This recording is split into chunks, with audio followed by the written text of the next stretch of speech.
Enggak. Di mana hati nuraninya? Coba. Rakyat kecil mana punya anak?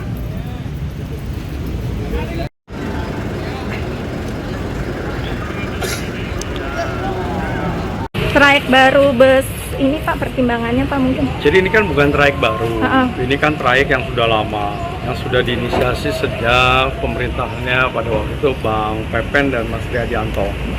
Ya, sudah beroperasi dan sudah menjalani kegiatan tersebut. Hanya terhenti pada saat saya selesai sebagai PLT Wali Kota ya 2023.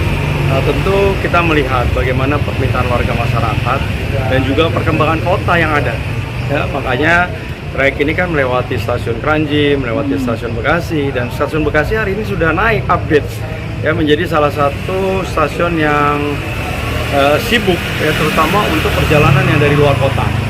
Ya, jadi oleh karena itu tentu harus diimbangi dengan kemampuan menyiapkan angkutan publik yang baik juga ya, dari angkutan massal ke angkutan massal yang akan melayani dari ke Terminal Bekasi, kemudian juga menghubungi LRT Bekasi Timur, LRT Bekasi Barat, dan kembali ke Harapan Indah. Jadi artinya bahwa ini adalah menjawab terkait dengan kebutuhan transportasi yang massal, modern, dan tentu yang memiliki kriteria ya aman, nyaman, dan tentu teratur waktunya ya, sehingga tentu memudahkan warga masyarakat di dalam rangka melakukan perjalanan. Banyak pilihan-pilihan yang ada, saya kira itu. Pak, ini sama gak sih sama bus yang transkota ya? Apa spek busnya? Sama, relatif sama. Ya karena kan ini speknya ini juga sebagai tindak lanjut dari keputusan Menteri Perhubungan ya, bahwa ada standarisasi yang kemudian harus dipenuhi ya, terkait dengan kebersihan, terkait dengan pengemudinya, terkait dengan sarana prasarananya, sehingga ada satu kepastian bahwa kendaraan itu dalam kondisi yang layak dan kemudian siap guna pakai, dan kemudian juga memenuhi kaidah keselamatan. Menanggapi adanya keluhan supir angkot gimana Pak? Ini katanya... Saya kira ini nanti hanya perlu sosialisasi, perlu sosialisasi karena sebetulnya kan mereka bergerak pada tempat-tempat yang berbeda.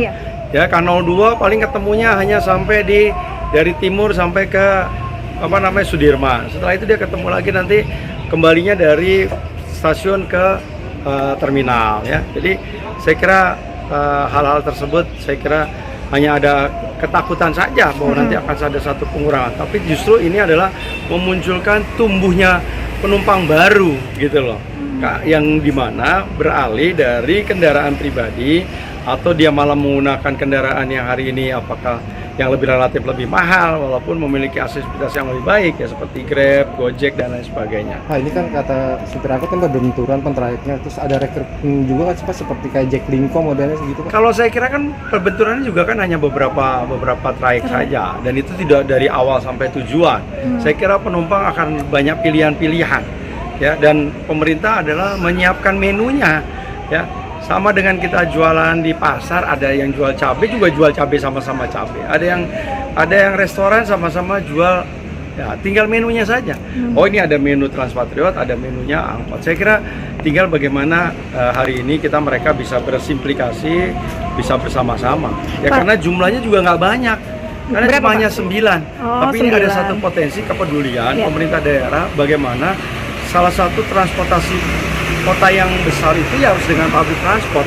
Pak, imbauan aja buat para supir angkot karena mereka mengancam bakal mogok massal dan aksi yang lebih besar Pak, gimana Pak? Nah itu kan bagian dari proses demokrasi dan saya kira mari kita sama-sama ya menyikapi ya bahwa intinya kan karena ketakutan rezeki yang hilang. Sementara kita tahu bahwa rezeki itu sudah ada yang mengatur, sudah ada yang menentukan.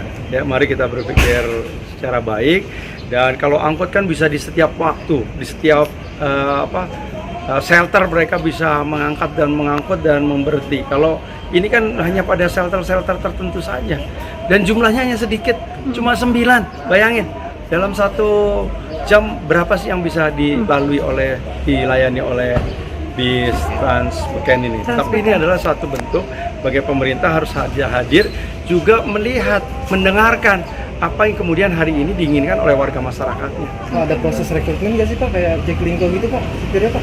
Bagaimana? Proses rekrutmen. Ya itu kan rekrutmen kan dilakukan secara terbuka oleh Disub dan operator. Pak, makasih banyak ya Pak Wali.